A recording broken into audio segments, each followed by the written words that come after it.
मेरा पति घर पर नौकर ले आया जो बहुत हसीन था और मेरा दिल उस पर आ गया। एक रात पति घर पर ना था और मैं नौकर के कमरे में चली गई। जैसे ही नौकर के साथ सोने लगी तब नौकर ने ऐसा काम कर दिया जिसे देखकर मेरी रूह कांप गई, क्योंकि नौकर तो वो नौजवान बहुत ही खूबसूरत था जिसे मेरा पति कुछ देर पहले ही लेकर आया था। जैसे ही मेरे पति ने डोरबेल बजाई, मैंने दरवाज़ा खोला तो अपने पति के साथ खड़े उस नौजवान को देखकर तो मैं अपनी आंखें ही झपकाना भूल गई थी। वह नौजवान खूबसूरती से भरपूर था। मैं तो उसे देख यह तक भूल गई थी कि उसके बराबर में मेरा पति भी खड़ा है। मेरे पति ने मुझे बाजू से हिलाया तो मैं चौंक गई। कहने लगा, क्या हुआ, पीछे हटो, सनी को अंदर आने दो। वह 19 साल का था। मैं पीछे हट गई। मेरा पति उसे अंदर ले आया। मैं हैरान थी कि मेरे पति इसे क्यों अपने साथ लेकर आए थे। मुझे बिना दुपट्टे के देखकर बड़ी तेज नजरों से मेरे पति ने मुझे देखा था। मैं घर पर अकेली रहती थी और मेरे घर पर पति के अलावा कोई नहीं था, इसलिए मैं दुपट्टा नहीं लेती थी। लेकिन जब उसकी नज़रों ने ऐसे मुझे एहसास दिलाया कि आज उनके साथ एक नौजवान लड़का भी है, तो मैंने फ़ौरन से कुर्सी पर रखा दुपट्टा खुद पर लिया। उस नौजवान ने एक नज़र भी उठाकर मेरी तरफ देखा नहीं था। जब से आया था नज़र झुकाए खड़ा था। मैंने अपने पति से पूछा कि ये कौन है। वो कहने लगा, यह बेसहारा है लेकिन है शरीफ, इसलिए मैंने इसे घर में नौकरी के लिए रख लिया है। यह घर के छोटे मोटे काम तुम्हारे साथ कर दिया करेगा। हालांकि यह बात सुनकर मुझे बुरा लगना चाहिए था कि एक नौजवान को मेरा पति घर ले आया था, वो भी घर के कामकाज करवाने के लिए। मुझे बुरा नहीं लग रहा था। अंदर ही अंदर ना जाने क्यों मैं अपने पति के इस फैसले से बड़ी खुश थी। मैंने कहा, यह तो आपने बहुत अच्छा किया, क्योंकि मुझे घर के काम करने में बहुत मुश्किल पेश आ रही थी और फिर जब बाजार से सामान लाना होता है तो मैं तो थक जाती हूँ। वह कहने लगे, हाँ इसलिए तो रखा है ताकि तुम्हें बाहर ना जाना पड़े, तो तुम बाहर के सारे काम इससे करवा सकती हो और घर के छोटे मोटे काम भी कर दिया करेगा। हमारा घर बहुत बड़ा तो नहीं था कि नौकरों के लिए कोई क्वार्टर होता, इसलिए मेरे पति ने घर का स्टोर रूम इस लड़के के लिए खाली कर दिया। मेरे पति ने वहीं पर एक चारपाई रख दी और एक पंखा भी लगवा दिया। मेरे पति ने एक प्लेट में खाना भी डाला और उसे स्टोर रूम में दे दिया। मुझसे कहने लगा कि जब कोई काम ना हो तो इसे घर में ज़्यादा घूमने फिरने मत देना, इसे कहना कि स्टोर रूम में ही रहा करे। मैंने कहा, ठीक है। ना जाने मेरे अंदर एक अजीब सी क्या जन्म ले ली गई थी। मुझे पूरी रात सुकून नहीं, नींद नहीं आई थी। आंखें बंद करती तो उस नौजवान का चेहरा मेरी आंखों के सामने आने लगा। ना जाने क्यों मेरा दिल यह चाह रहा था कि जल्दी से सुबह हो जाए और मेरा पति अपने काम पर चला जाए। मैं इस नौकर को जी भर के देखूं, जिसकी एक झलक ने मुझे दीवाना सा करके रख दिया था। इतना कशिश तो मैं आज तक किसी लड़के के चेहरे पर नहीं देखी थी जितना इस नौजवान के चेहरे पर था। बस मुझे हैरत यह थी कि कैसा अजीब लड़का था। इसने एक बार भी मेरी तरफ आंख उठाकर नहीं देखा था। अगले दिन सुबह जल्दी उठ गई थी। मैं किचन में नाश्ता बना रही थी कि जब मेरे पति ने स्टोर रूम के दरवाजे पर दस्तक दी। वो नौजवान बाहर आ गया। मेरे पति ने कहा कि घर का सामान ले आओ और अपनी मालकिन के साथ जरूरी काम कर लो, फिर मैं तुम्हें दुकान ले जाऊंगा। यह कहना था कि मैं परेशान सी हो गई। मेरा पति इसे दुकान क्यों लेकर जा रहा था? वो तो इसे घर के लिए लेकर आया था। मैंने आमलेट रखा और गैस बंद करके बाहर आ गई। मैंने कहा कि आप इसे कहाँ ले जा रहे हो? यह तो अपने घर के कामकाज के लिए रखा है ना। मेरी बात सुनकर मेरा पति पहले तो मुझे घूर कर देखने लगा, फिर कहने लगा कि पूरा दिन यहाँ पर क्या करेगा? अभी 1 घंटा है, तुमने जो काम करवाना है तुम करवा लो। मैं उसे अपने साथ दुकान ले जाऊंगा और फिर रात को यह मेरे साथ आया करेगा और रात को भी तुम्हारे साथ जो काम होगा वह कर दिया करेगा। यह सुनकर मैं उदास रह गई थी। मैंने नाश्ता बेदिली से बनाया। वो नौजवान किचन में आ गया। कहने लगा, दीदी कोई काम है तो बता दीजिए। मैंने पलट के उसकी तरफ देखा। वो अब भी नज़र झुकाए हुआ बात कर रहा था। उसकी दीदी कहने पर तो मेरे तन बदन में आग सी लग गई थी। ठीक है कि मैं उससे कुछ साल बड़ी थी, लेकिन दीदी तो बिल्कुल नहीं थी। मैंने कहा, देखो मेरा नाम सुनीता है, मुझे सुनीता कहा करो। मैं इतनी बड़ी नहीं हूँ कि तुम मुझे दीदी बोलो। मैंने बड़ी गुस्से में उसे यह कहा था। फिर मैंने गुस्से से बर्तन को बेसिन में रखा और उससे कहा कि बर्तन धोकर और किचन साफ करके फिर जाना। यह कहकर मैं बाहर आ गई। मेरा पति तैयार हो रहा था। तैयार होकर जब तक वह नाश्ता करके निपटाता, वह नौजवान भी किचन की साफ सफाई कर चुका था। बाजार से सामान भी ले आया था। कुछ ही देर में मेरा पति इसे अपने साथ दुकान पर ले गया। ना जाने क्यों आज का दिन बड़ी मुश्किल से मैंने काटा था। ऐसा लग रहा था कि जैसे वक्त ठहर सा गया हो। मैं बार बार घड़ी की सुइयां देखती रही। हालांकि रोजाना मेरा वक्त यूं ही गुजरता था, लेकिन घर के कामों से फुर्सत नहीं मिलती थी। दिन बहुत जल्दी गुजरा हुआ महसूस होता था, लेकिन आज तो ऐसा था जैसे वक्त ही नहीं कट रहा हो। मैं अपनी बेचैनी से बहुत परेशान थी। बार बार मुझे इस नौजवान का ख्याल आ रहा था। जैसे ही रात को मेरे पति के आने का वक्त हुआ, मैं जल्दी से कमरे में गई। एक अच्छे से कपड़े पहने, मेकअप किया और अपने बाल भी खुला छोड़ दिए। हालांकि मेरी शादी को 7 साल हो चुके थे और मैं अपने पति के लिए कभी तैयार नहीं हुई थी। शादी के समय 1 महीने तक मैंने खुद को सजाया संवारा था, लेकिन उसके बाद मैं घर के कामों से उलझ के रह गई थी। लेकिन न जाने क्यों आज मेरा दिल चाहा कि अपने आप को सजाऊं संवारूं। मेरी गिनती खूबसूरत औरतों में होती थी। मेरी उम्र 32 साल के लगभग थी, लेकिन मैं बेहद खूबसूरत थी। देखने वाले मुझे देखते ही रह जाते थे। जब भी अपने पति के साथ कहीं जाती तो सभी मुझे हैरत भरी नज़रों से देखते थे, क्योंकि मेरा पति देखने में ज़रा भी ढंग का नहीं था। पेट निकला हुआ था, कद से भी छोटा था और नैन नक्श भी कुछ खास नहीं थे। और मैं एक हसीन औरत थी, इसलिए अपने नौकर के हुस्न को देखकर मेरी दबी ख्वाहिशें मेरे अंदर भड़क उठी थी। जैसे ही रात को मेरा पति घर पर दाखिल हुआ, मुझे देखकर वह हैरान हुआ था, लेकिन मेरी नज़रें तो उस पर ही टिकी हुई थी। पूरा दिन मैंने जाने कैसे काटा था, लेकिन वह बड़ा अजीब शख्स था। एक नज़र उसने मुझ पर डालकर नहीं देखा और यह बात मुझे अंदर से और भी उलझ गई थी। बल्कि मेरा पति मुझे देखकर बड़ा खुश था। खाना खाने के बाद कहने लगा कि सुनीता, आज तो मैं तुम्हें लॉन्ग ड्राइव पर लेकर जाना चाहता हूँ। तुम बहुत अच्छी लग रही हो। लेकिन मैं इसके लिए सजी ही कब थी जिसके लिए मैंने ये सब तैयारी की थी। उसने तो एक आंख भर कर भी मुझे नहीं देखा था। मैं चाहती थी वो मुझे देखे और देखकर अपने होश खो दे, क्योंकि मैं भी हुस्न से कम ना थी। लेकिन वो तो सीधा स्टोर रूम में चला गया। मैंने अपने पति से कहा कि मेरे सर में दर्द है, मुझे कहीं नहीं जाना। यह कहकर मैं अपने कमरे में चली गई। बड़े ही बेदिली से मैं चूड़ियाँ उतार कर सामने ड्रेसिंग पर रख दी।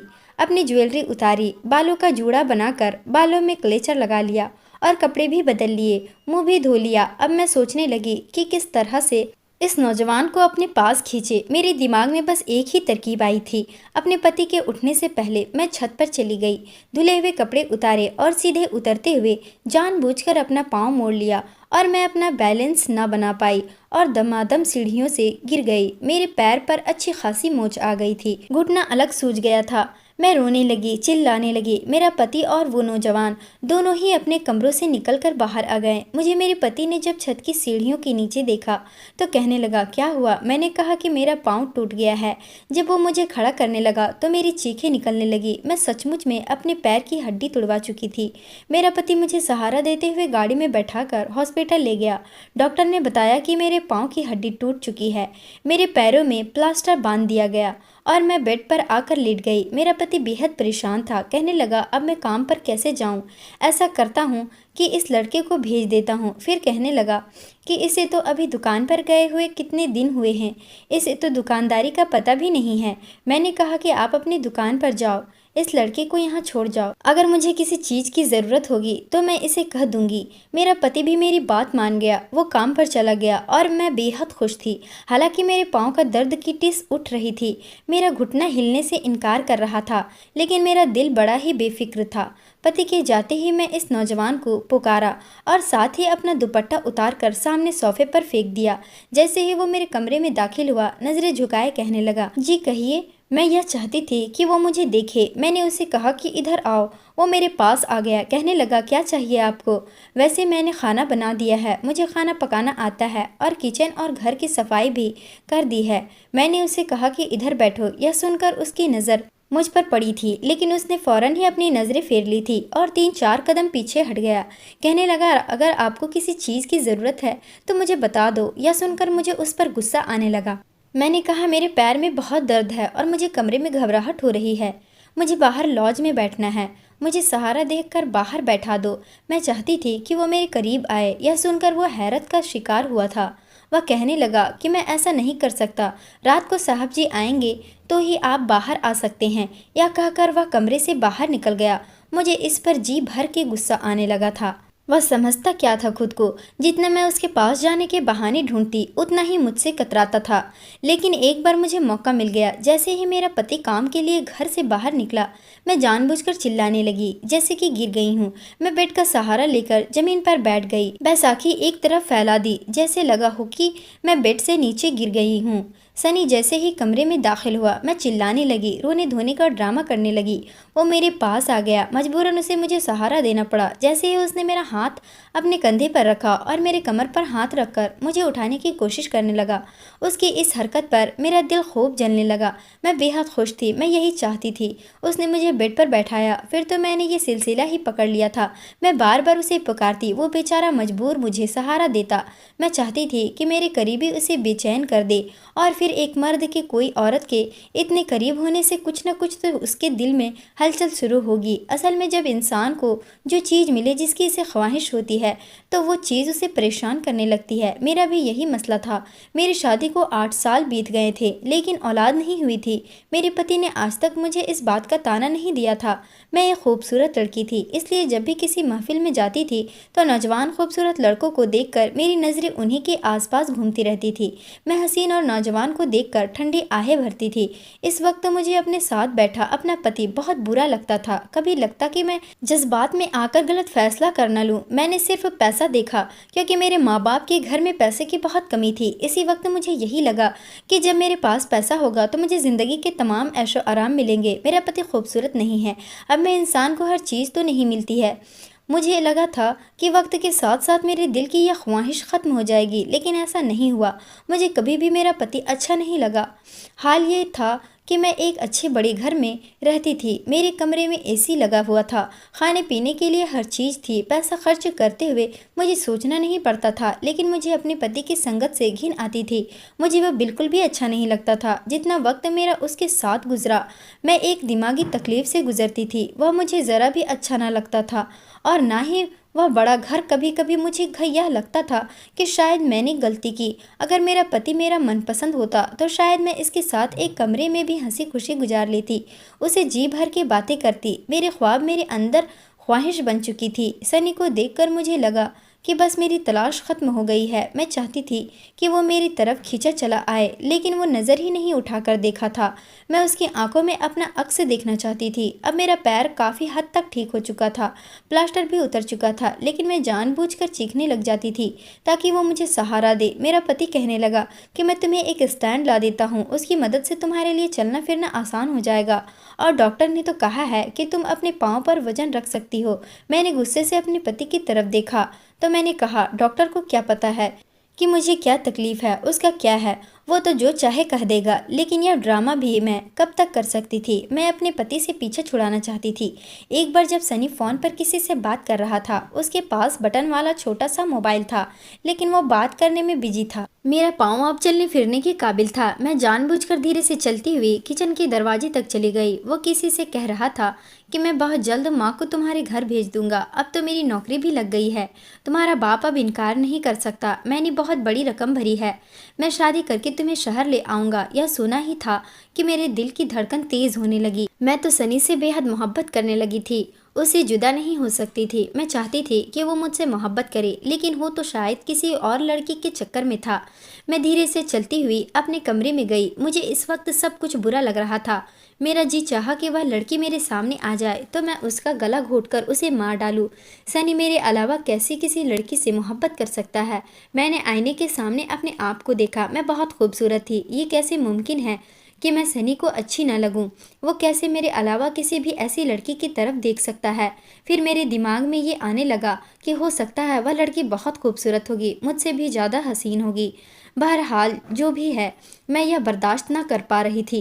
गुस्से से मेरी आंखों से आंसू बहने लगे। मैंने सनी को आवाज़ दी, मेरे कमरे में आ गया, लेकिन मुझे सही सलामत अपने पाँव पर खड़ा देखकर वो कुछ हैरान सा हुआ था। कहने लगा, बीबी जी कैसी बुलाया मुझे? मैंने कहा, अंदर आओ, मुझे तुमसे कुछ बात करनी है। वो अंदर दाखिल हो गया। मैंने उसे कहा कि मैं उससे मोहब्बत करती हूँ। यह सुनकर तो वह हैरान रह गया था। पहली बार उसने मेरी तरफ देखा था, लेकिन वो भी नफरत से कहने लगा, शर्म नहीं आती मुझसे इस तरह की बातें करते हुए? मैंने कहा, तुम हो ही इतनी हसीन। उसमें मेरा तो कोई कसूर नहीं है। फिर मैंने अपनी अलमारी से लाकर उसको बहुत सारे पैसे निकाल कर दिए। यह देखकर भी वो हैरान था। मैंने कहा, मैं तुम्हें नोटों से भर दूंगी अगर तुम मेरी ख्वाहिश पूरी करोगे। मेरी बात अभी यहीं तक थी, उसने जोरदार थप्पड़ मेरे मुंह पर मार दिया। कहने लगा, उससे आगे एक लफ्ज़ और कहा तो मैं मालिक को बता दूंगा कि आपकी क्या सोच है। मैं तो हमेशा आपको बड़ी बहन की तरफ समझता था। आपको शर्म नहीं आती मेरे बारे में ऐसा सोचते हुए? मुझे उसके थप्पड़ से इतनी तकलीफ नहीं हुई जितना उसकी बहन कहने से हुई थी।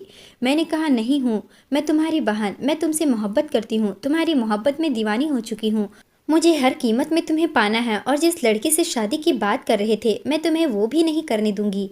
और अगर तुमने कोशिश की कि तुम मेरे पति को मेरे बारे में कुछ भी बताओगे तो तुम सोच भी नहीं सकते कि मैं तुम्हारे साथ क्या कर सकती हूँ। मैं जुनूनी हो चुकी थी। मैं दीवानों की तरह चिल्लाकर उससे कह रही थी। यह सुनकर वो फौरन से कमरे से बाहर निकल गया। अगले दिन जो कुछ उसने कहा मैं तो होश खो बैठी थी। वो मेरे पति से कहने लगा कि मैं आपकी नौकरी नहीं कर सकता। मेरे पति ने कहा कि क्यों नहीं कर सकते, क्या तुम भूल रहे हो कि तुमने मेरे साथ 3 साल का कॉन्ट्रैक्ट किया है। मेरा पति कहने लगा कि उस दिन तुम रो रहे थे, हाथ जोड़ रहे थे कि मैं तुम्हें नौकरी दे दूं और अभी तुम्हें नौकरी करते हुए 2 महीने नहीं गुजरे। वो कहने लगा कि मैं आपको वजह नहीं बता सकता। मेरे पति ने उसे कहा कि ठीक है, मैं जो पैसे मैंने तुम्हें एडवांस दिए थे लौटा दो, मुझे वह वापस कर दो। पूरे 5 लाख की रकम मैं तुम्हें यूं ही नहीं दी थी कि तुम 2 महीने में खुद नौकरी छोड़ो। मैंने तुम्हें घर पर इसलिए रखा था क्योंकि तुम एक शरीफ लड़के थे। तुम्हारे होते हुए मुझे फिक्र करने की ज़रूरत नहीं थी कि मेरी बीवी सुरक्षित है या नहीं। मुझे इतना भरोसा है तुम पर, बस इसी वजह से मैं तुम्हें रखा था। और वैसे भी मैं कल शहर से बाहर जा रहा हूँ, 3 दिन बाद वापस लौटूंगा, इसलिए 3 दिन तक मैं तुम्हें कोई छुट्टी नहीं दे सकता। वापस आकर तुम चले जाना और मेरी रकम मुझे वापस हर हाल में चाहिए। मेरा पति 3 दिन के लिए कहीं जा रहा था। यह सुनकर तो मैं बहुत खुश थी। उन 3 दिन मानो मैं सनी से अपनी ख्वाहिश पूरी करवा सकती थी। सनी यह सुनकर बहुत परेशान हुआ था। अगले ही दिन मैंने अपने पति का बैग तैयार कर दिया। वह कहने लगा, इसका ज़रा ध्यान रखना, कहीं भागने की कोशिश ही ना करे। पूरे 5 लाख का एडवांस ले चुका है, इसे पैसे की ज़रूरत थी। इसका चाचा इसकी कज़िन की शादी किसी और से कर देता। 5 लाख देकर ही उसने अपना रिश्ता वहाँ पक्का किया है। मुझे अब समझ आया था कि क्यों यहाँ पर काम कर रहा था। मेरा पति चला गया, सनी भी दुकान पर चला गया। वो रात को लौटा तो उस वक्त मैं अपनी हुस्न के साथ उसके सामने खड़ी थी। मुझे देखकर उसने अपनी नज़रें बदल ली। मैं खूब तैयार हुई थी। वो सीधा स्टोर रूम में चला गया और अंदर से दरवाज़ा लॉक कर लिया। यह देखकर मुझे उस पर गुस्सा आने लगा। मैंने कहा, दरवाज़ा खोलो। कहने लगा, आप यहाँ से जा सकती हैं, मैं दरवाज़ा नहीं खोलूँगा। हॉल में मैं काफ़ी देर उसका दरवाज़ा बजाती रही, फिर थक कर अपने कमरे में आ गई। मुझे उस पर बहुत गुस्सा आ रहा था। मैं भी उसी रात के 3 बजे मेरे दिमाग में ख्याल आया कि स्टोर रूम की चाबी तो मेरे पास ही है। मेरे दराज से स्टोर रूम की चाबी निकाली और बहुत आहिस्ता से स्टोर रूम खोला। सामने चारपाई पर सनी मुंह पर चादर लिए सो रहा था। मैंने धीरे से स्टोर रूम का दरवाज़ा बंद किया और उसकी चारपाई पर जाकर लेट गई और कमरे में गुप अंधेरा था। जैसे ही मैं उसके गले लगी, मेरे कानों ने जो आवाज़ सुनी मेरे होश उड़ाने के लिए काफ़ी था। वो तो मेरे पति की आवाज़ थी। मैं एकदम उठकर बैठ गई। एक टॉर्च लाइट थी जो मेरे मुंह पर पड़ी थी। उसकी रोशनी से मैं चारपाई पर लेटे शख्स को भी देख चुकी थी। वो मेरा पति ही था। यह देखकर मेरे होश उड़ गए।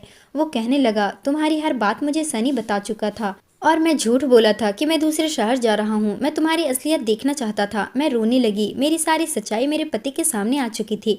उसने वहीं मुझे तलाक दे दिया और कहने लगा कि सुबह अपने घर वापस चली जाना, क्योंकि मैं बदसूरत औरत के साथ ज़िंदगी गुजार सकता हूँ लेकिन बेवफा औरत के साथ नहीं। मर्द पूरा दिन मेहनत करके बीवी की तमाम कोशिशें पूरी करता है और इसलिए पूरी करता है कि इसे अपनी बीवी की वफादारी मिले, वरना पैसे देकर तो कोई भी गैर औरत को बिस्तर पर लेकर सोया जा सकता है। मैं अपना सब कुछ खो चुकी थी। काश कि मैंने अपनी नज़रों की हिफाजत की होती जैसे कि एक मर्द होते हुए सनी ने की थी। दोस्तों, उम्मीद करती हूँ आपको हमारी कहानी पसंद आई होगी। कहानी पसंद आई है तो वीडियो को लाइक करें, चैनल पर नए हैं तो चैनल को सब्सक्राइब करें।